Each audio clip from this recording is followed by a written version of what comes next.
खुद दुबई ने इंडिया को ये प्रपोजल दिया है कि भाई हम ये करना चाहते हैं, हम दुबई से बम्बई तक जो है एक अंडर वाटर ट्रेन चलाना चाहते हैं जो 2 घंटे में जो है यहाँ के लोगों को वहाँ पे पहुँचा देगी। तो ये म्यूचुअल अंडरस्टैंडिंग के थ्रू हुआ ना? क्या हमारे पास इतने पैसे हैं कि हम अंडर वाटर सी ट्रेन बना सके? यार आप वो ना भी करो, आप कोई दूसरा कर लो, अभी उसका अल्टरनेट कोई होगा, उससे स्टार्ट तो करो। क्या वो हमारे पाकिस्तान में वो ट्रेन चल नहीं सकती? अगर चल चाहे तो चल सकती है, क्यों नहीं। हमारे वज़ीर आज़म, हमारे जो वज़ीर आला वो कोशिश करें तो अच्छे तलकात अपने बनाएं तो फिर चल सकती है, क्यों नहीं। आपको लगता है कि ये प्रोजेक्ट इंडिया और दुबई के लिए कोई मुश्किल काम नहीं है, वो इजीली इसको कर पाए? ये इंडियंस और दुबई के लोगों के लिए, दोनों के लिए फैसिलिटी है कि वो 2 घंटे में दुबई से बॉम्बे और बॉम्बे से दुबई का सफ़र कर सकते हैं, वो भी अंडर वाटर ट्रेन जो कि 600 से 1000 की स्पीड पर चलेगी। खाली अगर इंडिया के पास, आप इंडिया को देखें, उनका जो टोटल जीडीपी है हमसे कितना बेहतर है, तो उसको हमारे साथ कंपेयर कहाँ किया जा सकता है? अगर वो अंडर वाटर वाला कर रहा है तो आप सिंपल कोई दूसरा तरीका भी कर सकते हो। सऊदी अरब को देख लें, वो भी अब इंडिया की तरफ जा रहे हैं, यही जहालत की तरफ जा रहे हैं ना। वो ये नहीं देख रहे कि हमारे पाकिस्तान जो कौम है वो बर्बादी की तरफ जा रही है। नहीं, अगर ऐसा है तो फिर पाकिस्तानी गवर्नमेंट को भी चाहिए कि कोई ऐसा एक्शन ले कि दोनों ममालिक को आपस में कनेक्ट करे, कोई ऐसा रास्ता बनाए। हम तो पहले ही बड़े बदनाम हुए हैं वहाँ पर। आपको पता है कि दुबई की एक कंपनी ने खुद इंडिया को ये प्रपोजल दिया है। इंडिया ने ऐसी कोई बात नहीं की दुबई के साथ, खुद दुबई ने इंडिया को ये प्रपोजल दिया है कि भाई हम ये करना चाहते हैं, हम दुबई से बॉम्बे तक जो है एक अंडर वाटर ट्रेन चलाना चाहते हैं जो 2 घंटे में जो है यहाँ के लोगों को वहाँ पे पहुँचा देगी। मतलब फ़िलहाल तो ये काफ़ी मुश्किल लग रहा है, इम्पॉसिबल तो कुछ भी नहीं है, ठीक है, मुश्किल लग रहा है। मगर हाँ, अगर 2 स्टेट हैं और वो उनकी, जैसे यूएई की बहुत बड़ी कंपनी है जो कि ये स्पॉन्सर कर रही है, उसको भी पीछे से स्टेट की तरफ से अगर लेट्स सपोज फंड्स कम हो जाते हैं तो स्टेट फंड्स देती है।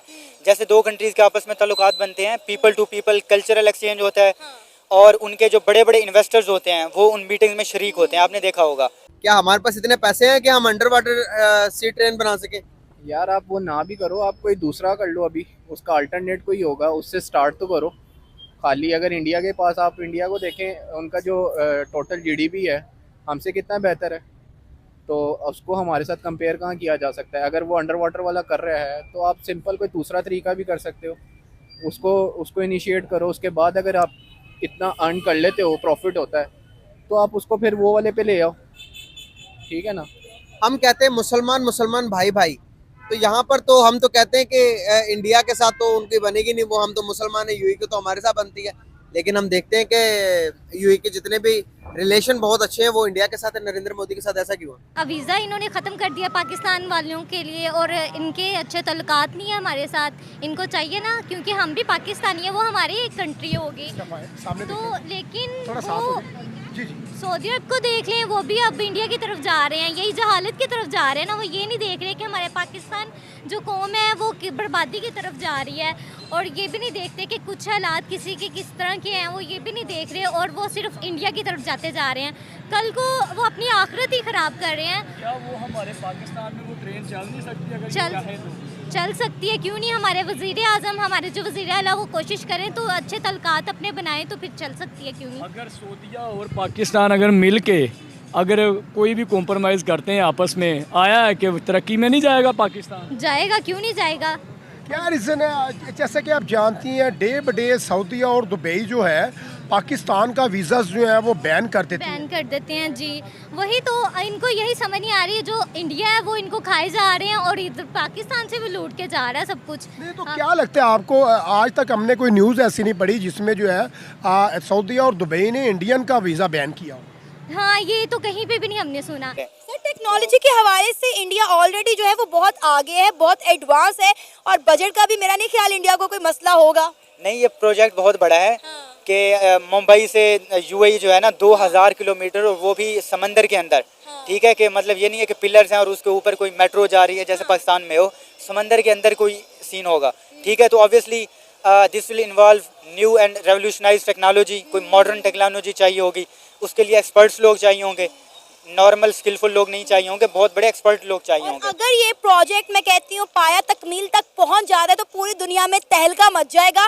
देखें आप ऑलरेडी दुबई का झुकाव इंडिया की तरफ बढ़ता चला जा रहा है। अभी अगर आपको पता हो या आपने खबर सुनी हो तो दुबई के प्रिंस जो है इंडिया के प्राइम मिनिस्टर नरेंद्र मोदी के इनविटेशन पर दुबई के अंदर मौजूद है। वहाँ पे उनका वार्म वेलकम किया जा रहा है, उनको जयशंकर से और इंडियन प्लेयर्स के साथ मिलवाया जा रहा है, जिसके बाद यूएई की कंपनी ने ये प्रपोजल रखा है उनके सामने। हाँ, यूएई ने आपने कुछ मंथ्स पहले सुना होगा कि कश्मीर में भी वो इनका अमार एक प्रोजेक्ट है, वो जो है ना वहाँ पे इन्वेस्टमेंट करने जा रहे हैं ताकि वहाँ पे टेररिज्म ना हो, वहाँ पे पुरअमन माहौल हो, वहाँ की यूथ को एम्प्लॉयमेंट मिले और वो टेररिस्ट एक्टिविटीज से हट के मतलब इकोनॉमी की तरफ वो किया जाए। हम देखते हैं कि यार इंडिया के लिए बड़ी बड़ी ऑफर्स पूरी दुनिया से आ रही है।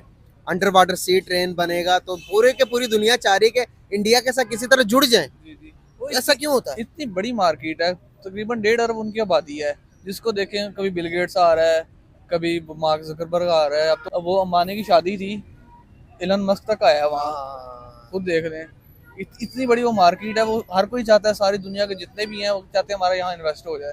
वैसे भी वो एज ए नेचर उनके लोग जो हैं वो बहुत ज़्यादा ग्रो कर रहे हैं हर पूरी दुनिया में। अब हमारा सिलेबस ही देख लें, उनसे बहुत ज़्यादा पीछे है।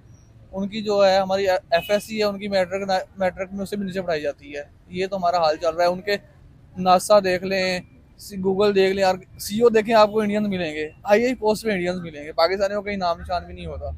यही चीज़ ये फर्स्ट दफ़ा ये सिर्फ पाकिस्तानियों के लिए ही होता है। पता ही पाकिस्तान क्यों इतना बदनाम हो गया है, और पाकिस्तान की कुछ अवाम है वो भी नहीं स्टैंड ले रही। क्या आपको लगता है कि हमने खुद ही अपना ये मामला किया हुआ है? जी जी, ये खुद ही हमने अपना किया हुआ है, हम खुद इसमें शामिल हैं। असल में यहाँ पे एक बड़ा अथेंटिक सवाल करना चाहूँगा। जैसा कि आप जानती हैं कि पाकिस्तानी जो हैं आज दुबई सऊदीया का हजमरा का कह के वहाँ पे जाके भीख मांगते हैं। हाँ, ये भी बहुत बुरी बात है। ये पाकिस्तान इसलिए बदनाम ही पाकिस्तान ही है क्योंकि कहते हैं पाकिस्तान पाकिस्तान। तो फिर इस कंडीशन में आपको लगता है कि सऊदीया या दुबई या इंडिया हमारे साथ भी ट्रेडिंग कर पाएगा? अगर हमारे मुल्क के लोग, पाकिस्तान के लोग अच्छे हो जाते हैं तो फिर हमारे तल्कात उनसे बेहतर हो सकते हैं। क्या लगता है, जैसा कि आप जानती हैं कि अगर बात कीजिए इस्लामी ममालिक सऊदीया, दुबई, वाटएवर, अफगानिस्तान, बांग्लादेश, तमाम जो है इस वक्त इंडिया के साथ बड़े तेज़ी के साथ ट्रेडिंग कर रहे हैं, तिजारत कर रहे हैं, और पाकिस्तान के साथ ऐसा क्यों नहीं?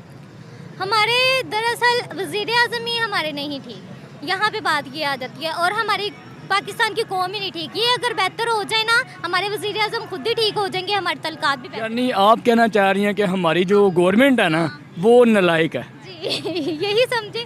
नालायक की बात छोड़ें, उनका प्रोटोकॉल आ रहा है, यहाँ से रास्ते बंद करें, ये क्या चीज़ है? सर कहा जा रहा है कि अगर इंडिया यूएई के इस प्रपोजल को एक्सेप्ट कर लेता है तो 2030 तक ये प्रोजेक्ट जो है वो कंप्लीट हो जाएगा। आपको लगता है कि इतनी जल्दी ये प्रोजेक्ट जो है वो मुमकिन हो पाएगा?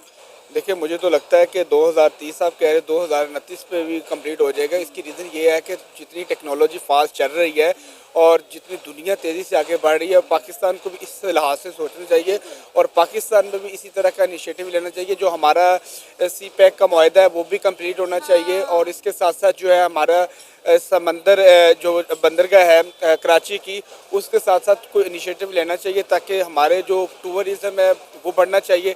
हमने तो पाकिस्तान का सोचना लिहाज से कि पाकिस्तान की इकोनॉमी बढ़नी चाहिए, बाहर के लोग क्योंकि इंटेंशन हो, और पाकिस्तान में हमारे जो पहाड़ी इलाका है और जो हमारे रेगिस्तान है और जितने भी गिलगित बलूचिस्तान है, सवात है, डिफरेंट जगह पे हमारा बहुत खूबसूरत एरिया है। तो हमें हमारी गवर्नमेंट को भी दूसरे ममालिक के साथ एक कंबाइन पार्टनरशिप करनी चाहिए। हमारी गवर्नमेंट करती है, हम इस तरह के इकदाम लेते हैं, लेकिन हमारे प्रोजेक्ट वो कंप्लीट नहीं हो पाते। आप सीपैक देख लें, आप उसके साथ साथ जो है ईरान के साथ गैस पाइपलाइन का मंसूबा देख लें, कौन सा प्रोजेक्ट हमने कंप्लीट किया आज तक? हम एज अ नेशन ही बहुत पीछे रह गए। इंडिया बहुत आगे है हमसे, हर चीज़ में, हर फील्ड में हमसे बहुत आगे है। जितनी हायर पोस्ट हैं आप फॉरेन कंट्रीज़ में देख लो, इंडिया इंडिया इंडिया वो बहुत आगे हमसे। अंडर वाटर सी ट्रेन के बाद कहा जाता है कि अगर इंडिया यूएई से निकल जाए तो यूएई दोबारा से रेगिस्तान बन जाएगा। अगर इंडियंस जितने भी यूएई के अंदर मौजूद हैं सारे अगर इंडियन छोड़ के चले जाएं यूएई तो दोबारा रेगिस्तान बन जाएगा। तो क्या ऐसी बात है कि इंडिया दुनिया के किसी भी कोने में चले जाए तो इंडियन पाया जाता है और अच्छे अल्फाज से दुनिया याद करती है? हम एज अ नेशन, कौम पाकिस्तानी मुसलमान है, हर बात के अंदर अपनी प्रमोशन करते हैं एज अ मुस्लिम, तो मुसलमानों की क्या ये वाली प्रमोशन होनी चाहिए कि हम बाहर जाके ये कर रहे हैं वो कर रहे हमारे में मुसलमानों का सिर्फ नाम रह गया है, क्वालिटीज वो ले गए हैं, क्वालिटीज सारी गैर मुस्लिमों में चली गई हैं, इसलिए तो आगे तरक्की कर रहे हैं। हालांकि अल्लाह ताला ने भी वादा किया अगर दुनिया में आप मेहनत करोगे, हैं जिस चीज की मेहनत करोगे। जो मुसलमान है उनको तो आखिरत में सिला मिलना ही है, पर जो गैर मुस्लिम है उनको तो आखिरत का कोई जन्नत से लेना देना नहीं है। तो वो जो मेहनत करेंगे, अच्छा काम करेंगे, उनको उनका सिला दुनिया में ही मिल जाएगा। कुरान मजीद में इरशाद है कि जिस चीज की मेहनत करोगे उसी का सिला मिलेगा, वो चीज चाहे अच्छी हो चाहे बुरी हो, ऐसा ही है, वो मिलेगा आपको तो सिला। वो जब मेहनत कर रहे हैं तो उनको सिला मिलेगा रिगार्डलेस ऑफ द रिलीजियस।